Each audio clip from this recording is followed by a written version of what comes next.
So there we go, brand new music, a festive tune from Dana. That's called Christmas Again. And you know what? She's with me in the studio. How are you, my darling? Well, I am delighted to see you again, Robin. And you're looking all festive as well. Well, I thought this is Christmas. Yeah? You know, I get my Christmas jumper out. And we got a new Christmas song. I've been playing Cold Cold Christmas for the last 25 years or more on the radio. So it's about time you had another Christmas song, isn't it? Well, I really hope you like it. I do like it. Well, and you wrote it as well. Well, what happened was it was COVID. Yeah. And of course, like so many families, couldn't be with other family members. And our son, Robert, whom you know, was in our bubble. Yes. And I think he just got fed up listening to me. And he said, why don't we write a Christmas song about that? And that's what the song's about. If we can't be together this Christmas, the next time we're together, it doesn't matter the time of the year, it doesn't matter about the weather, it'll be Christmas again. And I love the video as well, which was shot in Vienna, wasn't it? Yes, yes.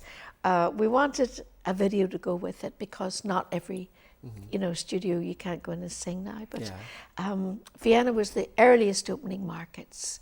So we went there and Rob filmed it and edited it. And it was lovely. I was forced to have like hot chocolates and pretzels and things like that in the Christmas market. But they were gorgeous now. And they were the earliest opening ones, so that's where we went. Brilliant. Are you a Christmassy person? I love it. Do you? I could listen to Christmas music any time of the year. Yeah. I have certain people in the house who won't let me do that. But I do love Christmas. And what's your memories of growing up as a child in Christmas? Well, I've good memories. I mean, I know that for a lot of people, Christmas is a tough time of the year. You know, and I understand that. Yeah. I remember my granny saying she never liked Christmas, but I think it depends on the memories that was happening in your life at that time. Yeah. But I had very happy memories, and I was actually sharing this yesterday, and it suddenly struck me how bizarre it must sound. But we lived in a council house in Derry, and we had a little kitchen, and there wasn't a lot of money about, obviously, but my father used to paint the kitchen a different colour on a Christmas Eve night when we were all in bed at 6 or 7 o'clock. You'd get up on a Christmas morning to see what colour the kitchen was. And to me it was quite normal. I was sharing it yesterday and I could see the eyes getting bigger and bigger. But that's a lovely memory. You know, they really tried to make Christmas very special. Yes. You know? And was there always music around your house growing up as well? Always, always. My father was a very fine trumpet player. My mother absolutely loved music, and so all of us studied music. Piano was my main instrument, not the voice. But our house was full of musicians.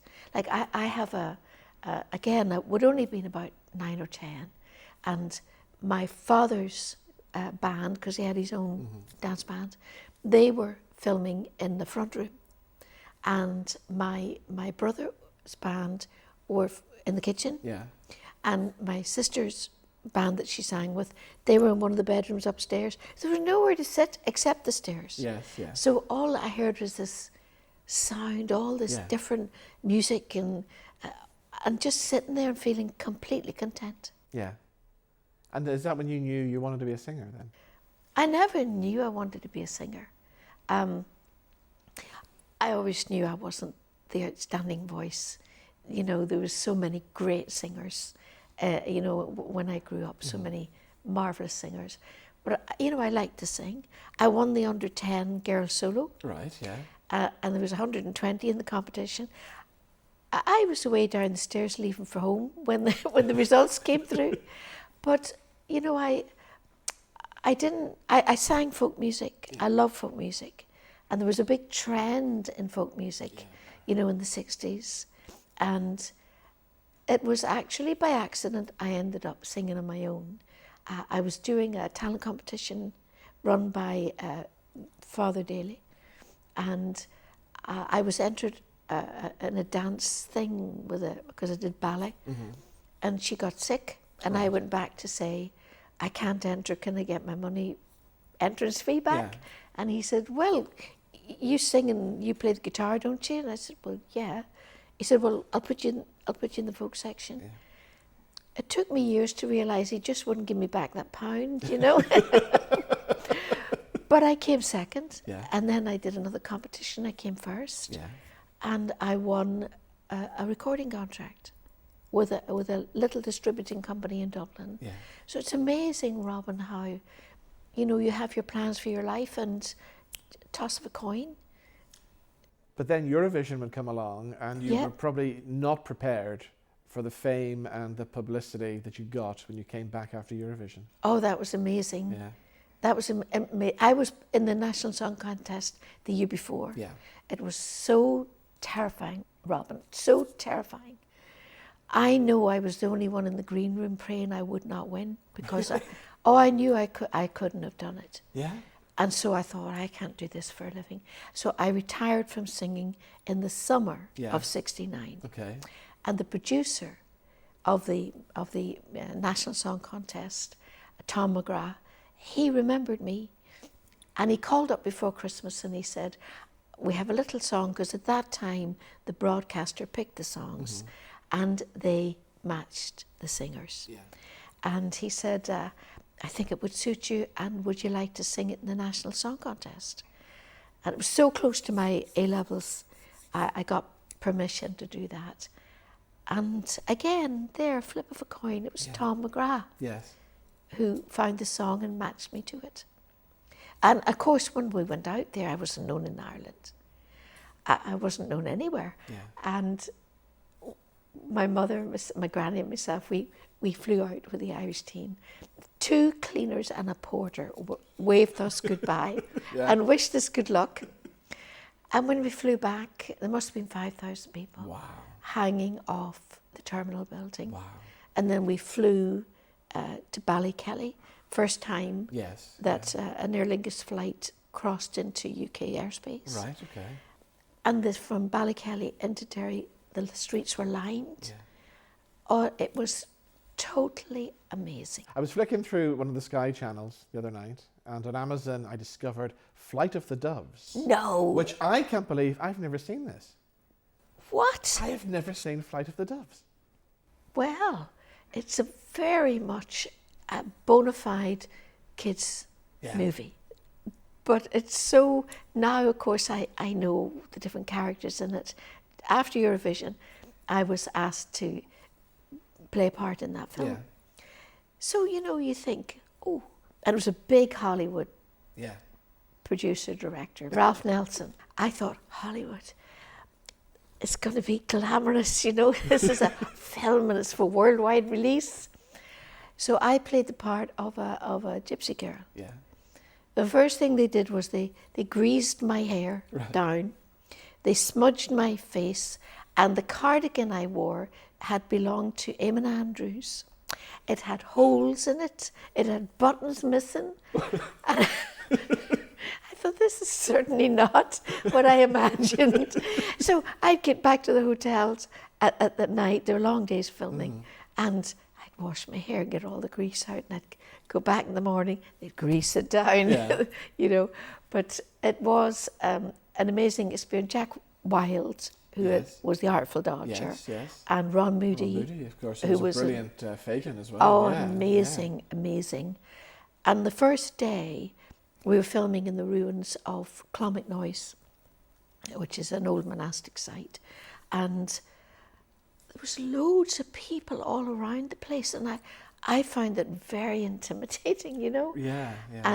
And Jack came over to me and he just put his arm around me and he says, "Don't worry about that. You just look at me." Yeah. You know, he was very helpful, very lovely. Do you like the stage stuff? Because you did Panto for many years. Love Panto. Yeah. Love Panto. I did Panto very early on. Then I didn't do Panto at all.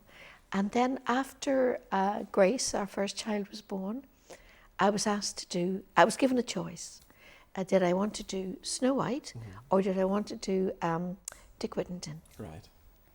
And I thought I'd love to do Snow White. It had never been done, and the book had been written for Ruby Murray for the West End in the 1940s. Right.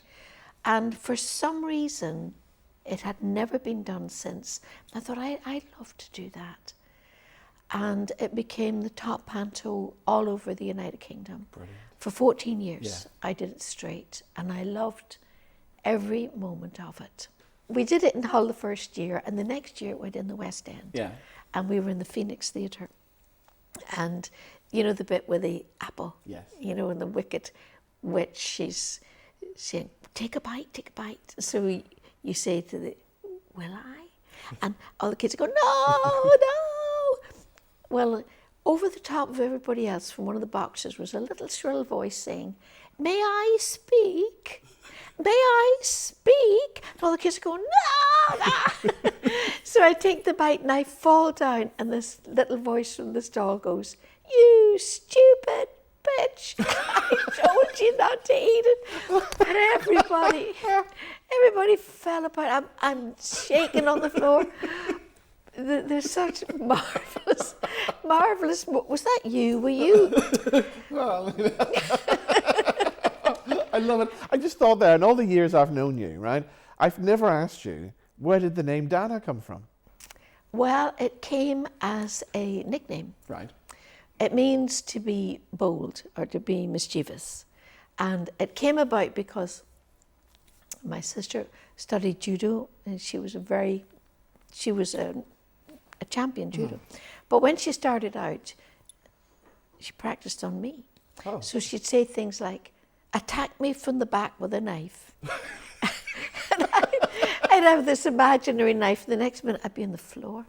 So I used to go into school and I'd say to the girls, wait till you see this, attack me from the back with a knife. And Tua Dana is your bold.